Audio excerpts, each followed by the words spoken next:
नमस्कार शेतकरी मित्रांनो, मराठी फार्मिंग आयडिया या यूट्यूब चॅनलमध्ये तुमच्या सर्वांचे अतिशय मनापासून स्वागत आहे। आजचे कृषी उत्पन्न बाजार समिती लातूरचे सर्व पिकांचे बाजारभाव आपण या व्हिडिओमध्ये सविस्तर माहिती घेणार आहोत। 28 डिसेंबर 2023। चला तर मग आपण व्हिडिओला सुरुवात करूया। पीक आहे करडई, जात आहे सफेद, प्रमाण येईल क्विंटलमध्ये कमाल दर आलेले आहेत 3852 रुपये, किमान दर आलेले आहेत 3852 रुपये आणि सरासरी दर आलेले आहेत 3852 रुपये। तर पुढील पीक आहे ज्वारी, जात आहे पांढरी, प्रमाण येईल क्विंटलमध्ये कमाल दर आलेले आहेत 3000 रुपये, किमान दर आलेले आहेत 2000 रुपये आणि सरासरी दर आलेले आहेत 2550 रुपये। तर पुढील पीक आहे ज्वारी, जात आहे हायब्रिड, प्रमाण येईल क्विंटलमध्ये कमाल दर आलेले आहेत 1700 रुपये, किमान दर आलेले आहेत 1700 रुपये आणि सरासरी दर आलेले आहेत 1700 रुपये। तर पुढील पीक आहे तूर, जात आहे पांढरे, प्रमाण येईल क्विंटलमध्ये कमाल दर आलेले आहेत 9099 रुपये, किमान दर आलेले आहेत 8401 रुपये आणि सरासरी दर आलेले आहेत 8800 रुपये।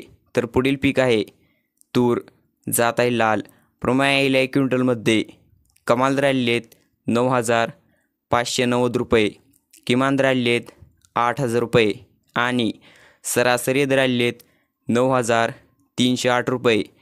तर पुढील पीक आहे भुईमुग शेंगा, प्रमाण येईल क्विंटलमध्ये कमाल दर आलेले आहेत 5500 रुपये, किमान दर आलेले आहेत 5500 रुपये आणि सरासरी दर आलेले आहेत 5500 रुपये।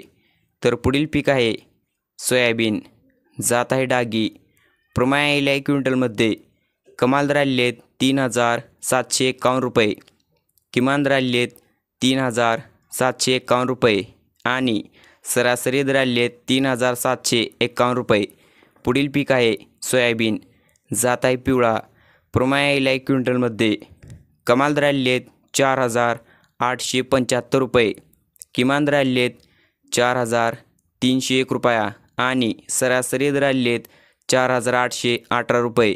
पुढील पीक आहे हरभरा, जात आहे डंकी, प्रमाण येईल क्विंटलमध्ये कमाल दर आलेले आहेत 4000 रुपये, किमान दर आलेले आहेत 4000 रुपये आणि सरासरी दर आलेले आहेत 4000 रुपये। तर पुढील पीक आहे हरभरा, जात आहे लाल, प्रमाण येईल क्विंटलमध्ये कमाल दर आलेले आहेत 5000 रुपये, किमान दर आलेले आहेत 5000 रुपये आणि सरासरी दर आलेले आहेत 5000 रुपये।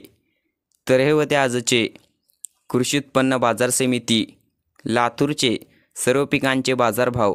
आपल्या यूट्यूब चॅनलवरती नवीन आला असाल तर आपल्या यूट्यूब चॅनलला नक्कीच सबस्क्राईब, लाईक आणि शेअर करायला विसरू नका। धन्यवाद।